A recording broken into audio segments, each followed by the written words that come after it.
and we're back in Steamfont. Why are we in Steamfont? Well, bit of a funny story, which I will get into. I might as well start running. Let's walk and talk. Oh, before I do that, I want to try something. Someone left a comment saying, hey, if you cast Yaulp while you're running, it'll cast and it won't get interrupted. Let me try that. Oh my gosh, that worked. That's actually helpful because I am encumbered right now. So, actually, let me try that with Yaulp II. So the reason I'm in Steamfont, I am not intending to be in Steamfont. Unfortunately, something went wrong. And but as you can see, I have all my gear, so it's not like I died. So I decided I was going to camp the Iksar Berserker Club, the Undead Jester in Curran's Tower. I went up there, I had to zone out, ran back in, cast Invis versus Undead, ran down to where the spawn is. Ah, there's that music. Never gets old. And I'll actually show some footage of me camping that. So I camped it for about 3.5 hours. And I discovered, unlike on live, P99, it's just a static spawn. It's an 18-minute spawn timer. And yes, the placeholder, well, I think there were multiple placeholders, but the main one, the Thickbone Skeleton, you do lose faction with the Biryani. So upon killing my very first one, I lost all faction with Biryani. I went from dubious to threatening. Funny enough, while I was sitting there, now typically what I would do, once I figured out it was an 18-minute spawn timer, I would just log out. And log back in when it was 18 minutes. But, here's the funny thing. Only twice did I actually get attacked by, I guess, wandering Biryani. At first I thought, well, they're aggroing me through the wall or something, because I didn't see them close enough. I mean, there were a couple that would run close to my camp where I was sitting, but not close enough to aggro me. Let's see who's here. Just me and another fellow Bertoxilus. Anyway. So, I go there, I camp it for a while, I kill a few placeholders, I kill a couple Undead Jesters that did not have the Iksar Berserker Club. Sadly, I'm still using my little, what's it called? Sarnak Enforcer, which is not bad at all. Okay, it's not great, but 728. Whoa, what the hell was that sound? So, let's see, what is that sound? My god. So, after camping him for a while, I was in the middle of a fight, and as you can see here, I have Expulse Undead right next to gate. You can probably guess what happened. I'm in the middle of a fight, and all of a sudden it says zoning. I'm like, what? And I got some XP, by the way. I got about half an orange. And I end up in Steamfont, and I'm like, did I die? No, I still have all my gear. Oh, I accidentally hit gate instead of Expulse Undead. My B. Clockwork Weaponsmith. See, I got a ton of junk. So, I can't go back there. I can't go back there until I'm higher level. The reason being, hell yeah, 1 plat. The reason being, I've lost all my Biryani factions, so I can't just Invis versus Undead and run down there. I would need regular Invis, which technically someone else could cast it on me, but there's no Iksar. It's just unlikely to happen. And on top of that, I really couldn't go back until I was a higher level. And by the time I'm higher level, I'm probably not going to need that weapon anymore. So, figure, you know what, move on. I'm going to go to Unrest soon anyway. Maybe I keep thinking I should hold on to these words. I did get from the placeholder. Funny enough, the Undead Jester himself dropped garbage, just rusty Shantox or whatever. But the placeholder dropped these fine steel weapons, which are incredibly valuable to me. I mean, 6 plat per. Holy moly. And you know, I don't mind being... Oh, now that I have Yaulp II up, let's see. Well, if it fizzles, it definitely won't work. Look at that! It works! Even... That is... I really thought, because Yaulp II, I believe, has a longer cast time. Wow, that guy was right. Well, thank you, Mr... I don't remember who left the comment, but thank you, because that will help me. What are they? 0.5 and 0.5. Okay, same cast time. Great. Now, let's see how much money I have. I'm at the vault, back in Akanon. It's good to be back in Akanon because I've been away for a long time. And, you know, when you're out there adventuring in the world, you go to your Karanas, your Kunarks, your Oases of Mar, you start to think that you're, you know, pretty badass. I'm out there level 22, kicking ass and taking names. But then you come home, back to Akanon, and you see all these NPCs that, you know, there's the guy that wanted the bone chips when I was level 1, and there's the level 5 kobold that killed me because I was only level 2 and I couldn't handle him. And you kind of feel humbled. And I have 73 plat. That humbles me. That's my total net worth right there. But it's good to do that. And everyone should do that. Go back to your hometown. I don't care where you're from unless you're KOS in your hometown, which does happen. Thankfully, I am not. And I'm thinking, do I need my spells yet? I'm 2 levels away. Probably not. But go back to your hometown, you know? Like, especially if you have a hometown that's kind of out of the way. Like, say, Quanos. Quanos is a perfect example. Hallis, even better example. You're level 39 Barbarian Shaman. You haven't been back to Hallis in a while. Go back to Hallis. It's worth the run. It'll humble you. It'll make you feel good. And, I put all my money away. Now I can't afford new food. It keeps telling me I'm low on food. What do I have? Iron ration. Well, you know what? I'm a grown-ass woman. I can summon my own food. Where is it? Summon food. Watch me. I'll do it. So, I am... Oh, I love this music. You can probably barely hear it over the ticking, which is kind of annoying. There's a lot of weird noises in this zone. So, I was going to go to Unrest anyway. That's where I'm going to spend level 22. That's the plan anyway. I'll just summon 2 for now. Plus the one I already ate. My Conjuration spell is not very good. Hey, you know what? I'll do one more. My goal is to get a group in Unrest. I haven't grouped in a while, so I'm a little nervous. I'll just eat it. Just eat it. My goal is to get a group. Kind of nervous. I still haven't gotten to the point with the whole, like, what do I specialize in? But it's obviously going to be between Alteration, which is what most clerics specialize in, and Evocation. If you don't know what specialization is, pull up my skills here. So I've got all these skills. Oh, come on. Why is it down there? It's not blue. Oh, it's like I'm playing for the first time. So it actually has been a little while since I played. But I'm determined to... If this video comes out later than February, yell at me. Because I'm determined to do at least one video every month. Ideally more. Ideally more. But we know how it can go sometimes. Oh, cool. Thanks for closing the skill window on me from zoning. So, Alteration is 111. Wow, that's pretty good.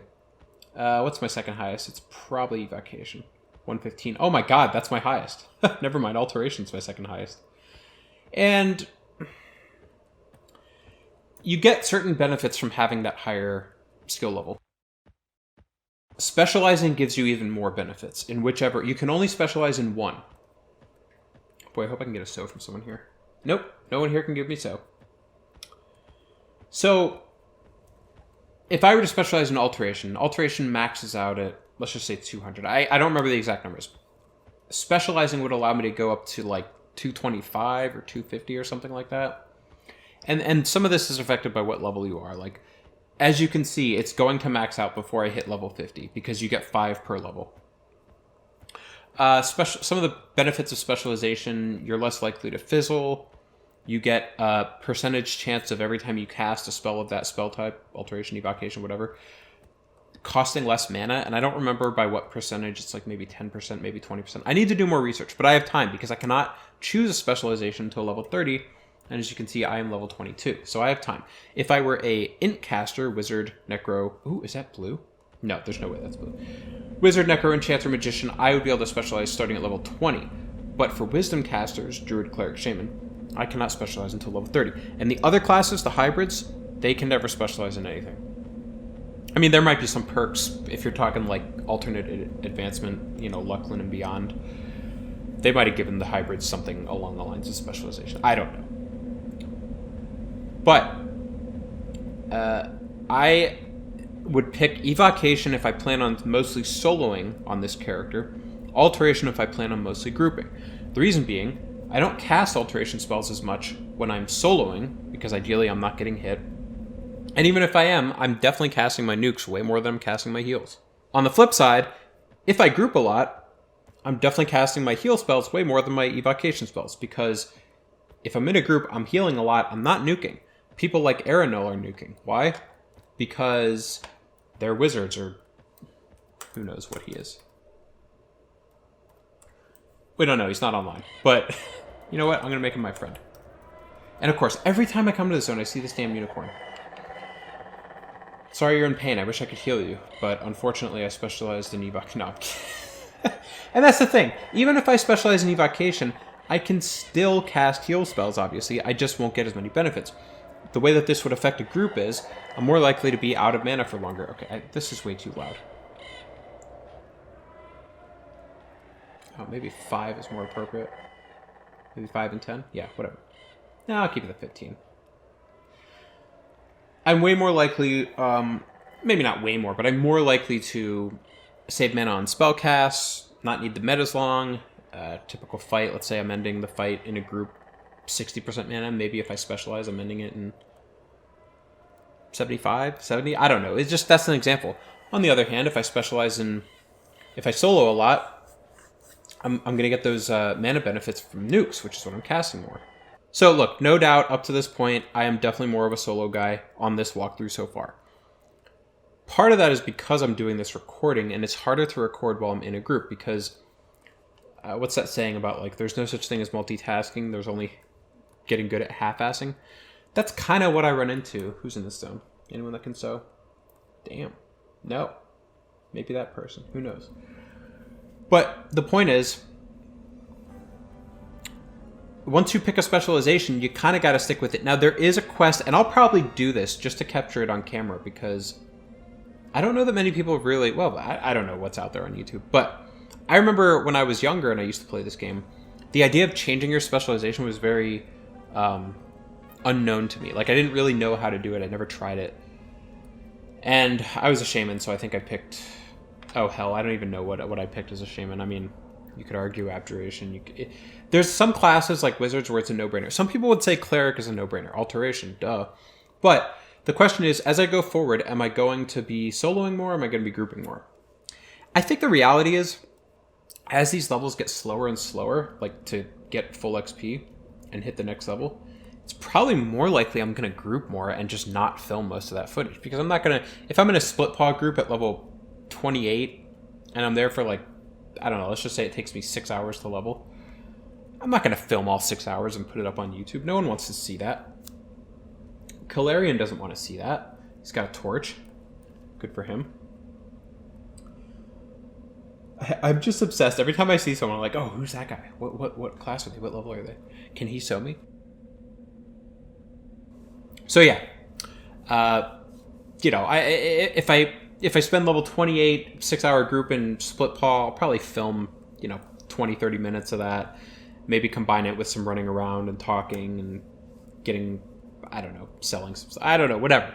Maybe I'll solo 1 or 2 things. But for the most part, you know, every video I've done so far has been roughly in the range of between 45 minutes and an hour and 10 minutes.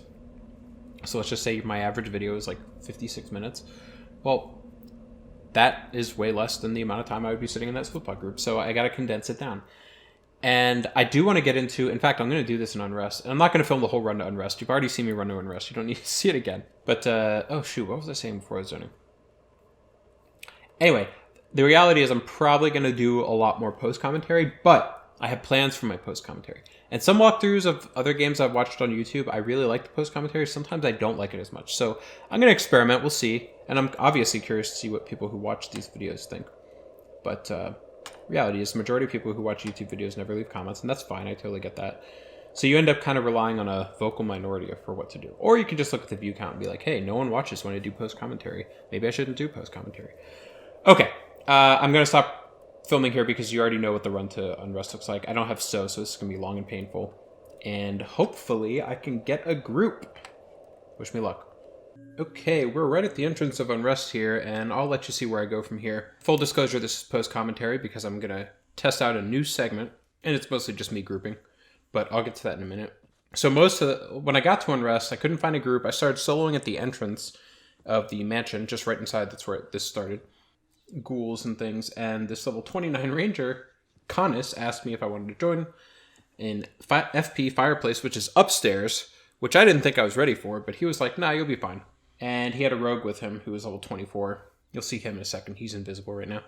Anyway, we went up there. It was really good. The three of us got XP. We ended up having a mage and a necro join later on, and I ended up leveling and whatever. But the point of this segment, and this is a new segment I'm going to try, so let me know what you think. I'm calling it Storytime with Uncle Freke. Alright, so this Storytime with Uncle Freke was inspired by a comment someone named Jason Corral left on a previous video of mine. He was talking about his experience in P99 so far. I think at one point he was talking about grouping with a friend, and now he says, I'll put the comment up here. Screw it, I'm a ranger now. I know it's going to be a struggle. Honestly, it seems like folks on this server feel like they're allowed to yell at and abuse rangers because we're useless and don't contribute. Got some mean words earlier from someone in-game while just running around, and some snark on the P99 Discord. But to hell with it, I'm just going to try to have fun however I can, playing a class I can relate to. Okay, so that sucks, and I'll talk about that in a minute, but what it reminded me of was a story from long ago. Let me set the scene for you here. It reminded me of an experience I had on the actual EverQuest Live back on the Tuner server, which is the server I played on. I want to say either late Luckland or early Plains of Power.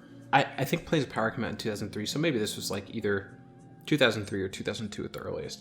So if you don't know my background, I started on the Tuner server. What ended up becoming my main for a long time was a Dark Elf Warrior. I got him to level 56, and I really wasn't feeling the class. At some point, I started an alt, which was an Iksar Shaman. That ended up becoming my main character. I didn't love the Shaman character either, but I just felt so helpless as a warrior, and as a Shaman, well, at least you don't feel helpless. So my Shaman was level 58, I remember that, and I was in a group at the time. Let's say it was Sebelis. It was some dungeon. I want to say it was Kunark, so at 58 it was probably Sebelis. Let's just say it was Sebelis. I'm in a group with a buddy of mine who's a ranger, and a real-life friend who's a ranger, and a wizard, a high elf wizard, who is the same level as me, and a couple other people around our level, probably a cleric and a warrior and an enchanter, or something like that. And I will admit, at the time, I was very much of the opinion that wizards are a worthless class. The reason being, I figure, look, you want DPS, your rogue is going to be your first choice, always. After that, maybe you go monk, magician, enchanter if they can charm, maybe necro if they can charm, plus a bunch of other utility you get out of necro. I just hated the wizard class. I thought they were the most useless class in the game. Because the whole idea of the wizard class, and I'll admit this, like, there's a lot that I don't agree with myself from 2003 about. I mean, I was a kid, basically. But what I do still agree with is the wizard class is a flawed class. Look at, even on P99, look at the end raid log of any raid, and you will not see a wizard at the top of the DPS list. The reason why that's a problem for the class is the whole class was designed to be the ultimate DPS, right? Like, that's your thought of a wizard. They cast direct damage spells. They do a ton of damage. Well, the fatal flaw ends up being, A, they can run out of mana, which a rogue will never run out of backstabs. B, in a group situation, casting that big nuke up front is going to get you all this aggro, and you don't want that, because you can't take the hit. And you don't have a great, I mean, I know there's concussion, but you don't have a great mechanism to get that aggro off of you. A rogue can start attacking right away. He might backstab for the first time at 90% health or 85% health. He might get aggro, but he can just evade. Is it called evade? I think it's evade, where you turn attack off and hide, lose your aggro. A monk can feign death. Like, there's all these different things that these other classes can do. A mage's pet is never going to get aggro over a player. Nor will an enchanter if they're charming something. So there's all this stuff all these classes can do. As a wizard, you're kind of stuck waiting until the mob is like maybe 60% to cast your nuke, unless you're casting lower damage nukes, at which point there's not really a point to casting them. So I just always had a thing for hating wizards, which actually ended up inspiring, actually this story that I'm about to tell, that I'm in the process of telling, is inspired me playing a wizard on P99. I played a wizard to 60 in 2015. Anyway, I'm in this group, and we got this. I joined it when the wizard was there, and I was just kind of annoyed. And I was sending some snarky comments to my buddy, the ranger. I was like, this wizard's so useless. I think at one point, one of my tells to my friend, the ranger, I think accidentally went into the group chat. It was something negative about the wizard. So of course the wizard was like, whoa, well, why don't you tell me how you really feel, or something like that. And then at some point, a rogue or a magician or something went LFG in the zone, and I was like, telling my ranger buddy, I was like, oh man, I wish we could get a real DPS like that in our group and kick out this stupid wizard. And I think I even said something a little bit watered down to that effect in the group chat, which is of course super rude. Again, I was in the wrong here. I'm looking back at myself. I'm not defending what I was saying at the time. I'm looking back being like, God, I was such an idiot. The wizard is he starts going at me. He's like, come on, dude. Whatever. I'm great DPS. And I'm like, nah, you're not. You're like every other wizard. Like, you could go AFK for 30 minutes and no one would even notice. And I'm saying all this douchey stuff. And at some point, he starts hitting me with all these stats. Like, well, I can nuke for this much and this much. And I'm like, yeah, but you don't really nuke until 40%. You don't nuke in every fight. Blah, blah, blah, because those nukes eat up too much of your mana. He gets really annoyed with me. He's like, you can't compare me to a rogue. It's a different kind of damage. And I'm like, yeah, but it's all just damage. Like, you're a DPS class. You're supposed to be doing damage. I don't care if you just with the spell or melee. So at some point, our group inevitably breaks up. You know how it is sometimes when, like, your cleric is leaving and then your enchanter's leaving, and then it just kind of causes this domino effect where everyone's like, yeah, maybe now's a good time for me to log too. At this point, though, this wizard and me, we're, like, kind of going at it in the group chat. And my ranger buddy, I remember he was sending me tells like, dude, chill out a little bit. Like, you and this wizard are going hard. And some of the other people in the group were like, hey, guys, knock it off. Anyway, so since the group is breaking up, he's like, do you all want to port anywhere? And I think someone in the group was like, yeah, South Row. The wizard was like, hey, shaman. I don't want to out myself and say the name of my shaman character. But it was an Iksar shaman on Tuner server. Maybe I'm already outing myself. Anyway, he's like, hey, after I drop these people off, you want to duel? I'll show you how much damage I can do. I'll kick your ass. I was like, oh, okay. He was like, yeah, okay, just stick around in South Row after I drop this guy off. Anyone else in the group want to watch me deliver this beatdown to the shaman that's been pissing me off this whole group? I was like, yeah, dude, bring it on. And my ranger buddy, he was like, sure, I'll come watch. So we did this whole thing where we disbanded the group. We both dispelled ourselves in front of each other and then cast our self buffs, prepping for the duel. And I was thinking, man, I'm going to kick this guy's ass. I mean, are you serious? You're going to challenge? We're both level 58. You're going to challenge a shaman to a duel? I can heal. I can debuff you. I can cast DOTs on you. You can't even heal. How do you know your spells are even going to land for full damage on me? Like, is this guy serious? We end up starting the duel. And, my buddy, before the duel, my buddy's like, oh, he's probably going to do this and this. Look out for that. And look, I don't play on PvP servers, but I generally know what a wizard is going to try to do to me in a fight, right? Like, he's going to use his little flux staff on me. Maybe some other... I don't even remember what the debuff spells are that wizards have, but he's going to try to nuke me. That's the end of the... Like, that's what the class does. They nuke. We start the duel, and I think we both started by dispelling each other once. And then I cast whatever my Malosi or whatever. And then I also cast my disease resist debuff in preparation for casting my disease DOT on him, because I figure, if this ends up being one of these duels where we're kind of running all over the zone, it's South Row, so we're not really worried about any NPCs at level 58. At least that he's not going to be able to get rid of that long-lasting disease buff or disease DOT. So we're going at it, and I remember at one point he was at like 40% health, and I had already cast 2 DOTs on him, and I had dropped down to like 80% health from whatever nukes he was casting on me, and I just cast whatever my heal spell was on myself, and I was full health. And I'm like, this dude's about to die, and I'm full health. I figure, I got my cold nuke up, whatever it was at that level. I'm just going to drop this fool right now. So I landed my cold nuke, and I killed him. And, you get that little zone announcement about so-and-so has defeated so-and-so in a duel to the death. I remember doing who all his name. It showed him zoning, and then it showed him offline. And I didn't send him a tell. I wasn't going to do that. But I do remember that, I got this new hat, by the way, as Jane's, which I'm very proud of. I think it looks good. I remember putting the guy on my friends list, and I waited like 10 minutes, and I didn't see him log back on. I figure maybe he went link dead while zoning, but usually when someone goes link dead, they're back on in like 5 minutes, 10 minutes at least. Guy never came back. And I was talking to my buddy, and I was like, yeah, I kicked his ass. That's pretty much what I thought would happen. And he was like, yeah, I kind of knew how that fight would go. Like, he wasn't really encouraging me at any point, my buddy, the ranger. He was just kind of like, don't say anything you're going to regret and all that, which is good advice. Anyway, the guy, I'm pretty sure he logged off. Now, why did he log off? You could probably come up with a number of scenarios. Was he embarrassed? Did he actually go LinkedIn? Who knows? I remember at some point after that fight, I thought to myself, I don't remember when this was, but at some point later on, maybe it was like a year later, maybe it was a few years later, I thought to myself, you know who really lost that fight with that wizard I had? I did.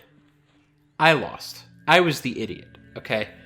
Because I tried to make someone feel bad about a character that they had invested a lot of time and effort into. I mean, think about it. If you're level 58 back in the day, you probably pumped at least a few hundred, maybe even a few thousand hours into your character.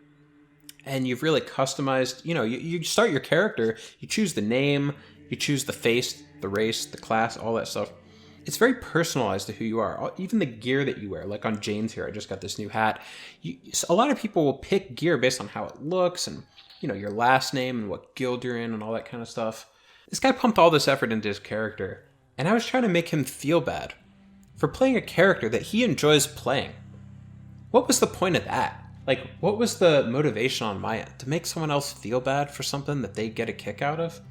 I just felt like such an ass. Again, not at the time, because I was a teenage kid. You're an idiot at that age. But after the fact, I was like, what is wrong with me? Why did I do that? And this comment from Jason kind of makes me think, if people are looking at you as a ranger and critiquing you, and you're playing a class you enjoy, screw them. And these people probably don't even have the excuse of, hey, I'm just a kid, I'm just a teenager. They're probably full-grown men, most likely. And it's like anything else in life. Like, if you got a buddy that's into, I don't know, sports or just something that you're not into, and you're like, really, dude, you're going to spend all Sunday watching a football game? What a loser. Or you could be like, okay, this guy's into football. It's not really my thing, but I like him, and he gets a kick out of it. Whatever, it's not my thing. I got a buddy that I work with who's obsessed with Harry Potter. I've never read a single Harry Potter book, nor do I have any desire to. But I'm not going to shit all over the guy because he's got all this weird Harry Potter gear at his desk, and probably at his house. Now, if you've got a buddy that's, bankrupting themselves because they're going down to Harry Potter World every weekend, then it's, you can make the case for intervening in some way. But to be such a petty person and insult... Look, wizards have a place. And like I said, this inspired me to play a wizard on P99. If you're a wizard, Harry, there are things that you can do to make yourself useful in a group. You will never be the top DPS in your group. You just have to admit that. The rogue's always going to outdamage you. The monk, probably the mage, enchanter, whatever. Even the warrior in a lot of cases. I remember, because I raided on my wizard, I remember there were a few raids where the main tank warrior, or even just a secondary warrior, did more DPS than me at the end of it. Anyway, you're a wizard in a group. You can make yourself useful in a variety of ways, and it's better than nothing. I mean, it is a DPS class. It's not the best DPS class, but it's a DPS class. You can do a little crowd control, rooting. I think they get a rune spell that they can get, damage shield, something like that. But you can, nuke when it's appropriate. And if you have the right tank, if you've got like a Shadow Knight or a Ranger or something like in this group, they can hold aggro a bit better. Maybe you can do a little bit more DPS. But bottom line, it was a shitty thing of me to do. And, I look back on that and I'm like, you didn't win that fight. You lost because you were the loser. And so, Jason, enjoy your Ranger. Screw these people that are trying to make you feel bad. That was the first edition of Storytime with Uncle Freke. Now I'm going to fast forward a little bit here so you can see that I dinged. And my numbers went up by about the usual amount. What did I go up to here? I went up to 537 and 440. The AC never changes. Now, the funny thing that I did not... I almost captured this. So after I ended up filming here, my group kind of fell apart a little bit. Well, I shouldn't say that. The Ranger left. Everyone else stayed. We got a couple more people. We reformed. And then we ended up dying because someone pulled too much. And I actually died twice. Because I died, I had to run back because I'm still bound in Steamfont. This was after I leveled, so I didn't record it because it's not technically part of level 22. I died. I didn't lose my level because I had enough XP. Because this fireplace is really good XP. Like, I skipped right past the main room. One of the characters in the group was like, hey, you know, I've got a cleric alt that I can res you if you want. 50% res. He's already parked in the zone, so I was like, sure. He ended up resing me in a spot right near the zone in, which was my own fault because that's where my corpse was. Where he resed me and a train came by and I died again after the res. So whatever. You know, that's how it goes sometimes. So I died twice and I got res twice, but 50% each time. I probably would have been better off just eating the XP loss. But level 22 went by real quick, way faster than I thought it would. Level 23, I might buy my spells, I'm not sure yet, before I even go out, so that I can just memo when I ding. But I'm not sure where to go. I could go back to Unrest. I like Unrest. I might go to Miss more. Let me know what you think, and let me know what you think about Storytime with Uncle Freke, because I got a lot more stories.